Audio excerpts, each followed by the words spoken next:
علم کلام او فلسفه پر دې باندې پروفیسر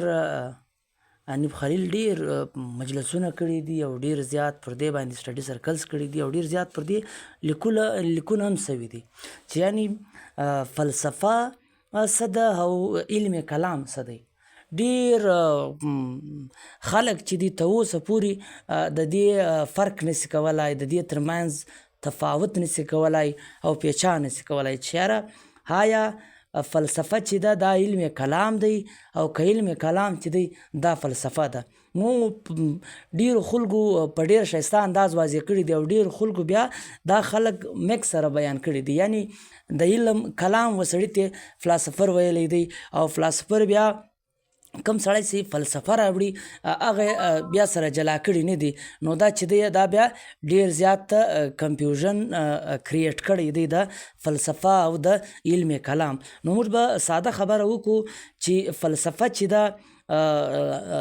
فلسفي څخه لفظ وتلی دی فیلو لو او دغه چې دی صوفي وزډم، یعنی هغه خلک چې د عقل سره د سوچ سره یعنی د نوي خیال سره د نوي سوال سره هغه سوال لټول بیا د هغه سوال جواب ته رسیدل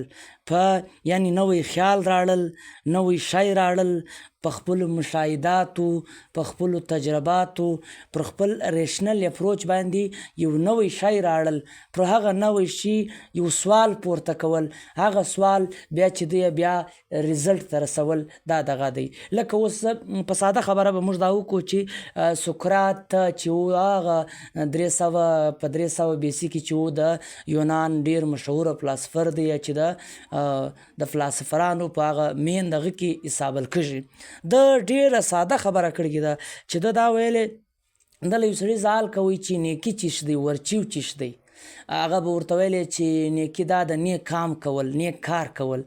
بیا به ده ورته ویل نیک کار چیش دی، نیک کار دا دی چې ته یو چا ته ګټه ورسوې، بیا اوس ګټه چیش ده، دارنګه کوسچن پورته کول یو رزلټ ته رسېدل، دا د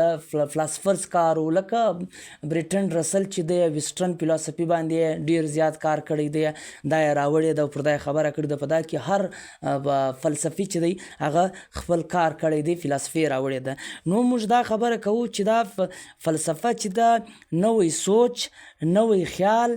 نوی نظر پورته کول، نوی سوال پورته کول، هغه ریزلټ ته رسول د عقل پر بنیاد، د سوچ پر بنیاد، یا که موږ د ساینس خبره وکړو د ابزرویشن پر بنیاد، ډیډکټیو انډکټیو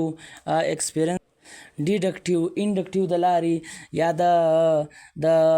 ابزرویشن موږ یاد که، یا بیا دغه ته تیوري ته دا شی وړل، بیا ایکسپریمنټ ته دا شی وړل، تیوري ته وړل، لا ته وړل، نه نو دغه خپل پروسس دی بیا په دې باندې یو شی صحیح ثابتول، یو تیوري ده چې د ساینټیفیک اصولونو سره کار لري، یو ایډیالوژي ده چې هغه په ټولنیز کې په ټولنیز ماحول کې دی دا شی رامخته کړي. دومه خبره چې دا هغه علم کلام دی. علم کلام دا دی چې یو سړی راولاړ سي د نورو د زړو فلسفرانو یا د کم فلسفر سي دي د هغو زړې خبرې راواخلي، پر هغه باندې خبره کوي، پر هغه باندې مجلس کوي، یا هغه پر مخ باندې وړي په د خبرو پر انداز، یا هغه په خپلو خبرو کې دغه راړي استعمالوي، یادښت کوي، یا هغه دومره مطالعه کړي چې د ده پر هغه ډیر زیات کمانډ پیدا سي. نو دوی په خپله نوې خبرې نه راړي، هغه زړې خبرې چې دي هغه دغه یادښت کوي. لکه محترم خلیل پروفیسر خلیل حنیف صاحب یو خبره د ارباب سکندر خان خبره کړې ده چې د یو کتاب لیکلی دی چې زموږ په فلسفه باندې په خبرې کړې دي، نو دا ویلی دی چې د ټولو دغه د زړو افکارو هغه دغه کړې دي. نو دغسې کې د دوست محمد خان کامل چې دی په فلسفه کې هغه وخت ماسټر کړی دی، د مغربي او مشرقي فلسفه هغه راوړې ده او پر هغه باندې دغه کړی دی. نو علم کلام سړی چې وي هغه ته فلسفه نه ویل کېږي، بلکې هغه د زړو فلسفر چې دي د هغو شیان په ګټه دغه کوي. نو د دې په مناسبت باندې بیا که موږ راولاړو شو د فلسفه خبره کوو، نو فلسفه یو نوی خیال راپورته کول،